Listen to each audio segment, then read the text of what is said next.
பிரம்மதேவரை எண்ணி கும்பகர்ணன் காட்டில் கடும் தவம் புரிந்தான். அவனுடைய தவத்தால் மகிழ்ந்த பிரம்மதேவர் அவனுக்கு வரமளிக்க சென்றபோது தேவர்கள் தோன்றி பிரம்மதேவரிடம், கும்பகர்ணன் மிகவும் கொடூரமானவன். இவன் ஏற்கனவே பல ரிஷிகளையும் உலகத்தில் உள்ள மக்களையும் விழுங்கிவிட்டான். வரம் தராமலேயே இவன் அனைவர் மனதிலும் பயத்தை ஏற்படுத்தியுள்ளான். இப்போது தாங்கள் இவனுக்கு வரமளித்தால் 3 உலகத்தையும் விழுங்கி விடுவான். எனவே தாங்கள் இவனுக்கு வரம் அளிக்கக்கூடாது என்று தேவர்கள் பிரம்மதேவரிடம் வேண்டுகோள் விடுத்தனர். தேவர்களின் வேண்டுகோளை ஏற்ற பிரம்மதேவர் தன் மனைவியான சரஸ்வதியை நினைத்தார். உடனே சரஸ்வதி தோன்றினார்.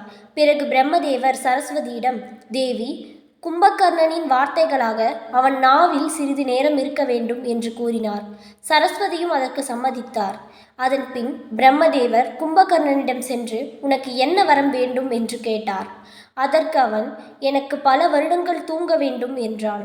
பிரம்மதேவரும் அவனுக்கு அந்த வரத்தை அளித்துவிட்டு சென்று விட்டார்.